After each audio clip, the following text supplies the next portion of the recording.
ए कविता ହେଉଛି ବନ୍ଦୀମାନଙ୍କ ଆତ୍ମକାହାଣୀ। ସେ ଜେଲରେ ବନ୍ଦୀ ହେଇପାରେ କି ଯେଉଁମାନେ ଇମୋସନାଲି ଆଟାଚମେଣ୍ଟ ପାଇଁ ବନ୍ଦୀ ହେଇକି ଥାନ୍ତି ସେମାନଙ୍କ ପାଇଁ ହେଇପାରେ, ସବୁ ପ୍ରକାର ବନ୍ଦୀଙ୍କ ପାଇଁ। ଚାଲନ୍ତୁ ଷ୍ଟାର୍ଟ କରିବା। କବିତାର ନାମ ବନ୍ଦ କୋଠରୀ। ପକ୍ଷୀ ଯେବେ ଯାଇ ଉଡ଼ି ଚାଲିଥାଏ, ବୋଧହୁଏ ଖସିଯିବା କଥା ଭାବି ନଥାଏ। ଯେବେ ପ୍ରଦୋଷର ଛାଇ ଚାଲି ଆସେ, ନ ଥକିବି ତାର ଆବାସକୁ ବାହୁଡ଼ି ସେ ଆସେ। ଭାବନାରୁ ସତ୍ୟ ଯାରା ବଦଳି ଚାଲେ, ସତ୍ୟକୁ ନିଜର କରି ବାକି ପାଶୋରି ଚାଲେ। ବନ୍ଦ କୋଠରୀରେ ଯେବେ ନିଜକୁ ଦେଖେ, ଅତୀତ କଳ୍ପନା ସବୁ ଚାଲି ଆସେ ପାଖେ। ଚାକଚକ୍ୟ ହୋଇପାରେ କୋଠରୀର ରଙ୍ଗ, ଭାବେ ସିଏ ଏହି ସବୁ ତାର ସ୍ୱପ୍ନର ବ୍ୟଙ୍ଗ।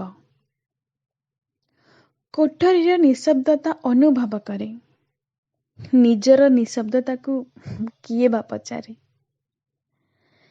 ଦୀର୍ଘଶ୍ୱାସ ଛାଡ଼ି ଚାଲେ ଦିନ ପରେ ଦିନ, ସଶକ୍ତ ହୁଏ ତାର ଭୟଭୀତ ମନ। ସାହସ ଏକାଠି କରି ବାହାରକୁ ଯାଏ, ଗୋଡ଼ର ଶିଙ୍କୁଳି ତାକୁ ଯିବାକୁ ନ ଦିଏ। ଭାବି ବସେ ଆଉ ଥରେ ରାତି ରାତି ପୁଣି, ପାରିବ କି ସହି ସିଏ ଲୋକ କଥା ଶୁଣି। ଆଖିରେ ଆଖିଏ ସ୍ୱପ୍ନ ଧରି ଶୋଉଥାଏ, ଆଶା ରଖି ଜୀବନକୁ ଜୀଇ ଚାଲିଥାଏ।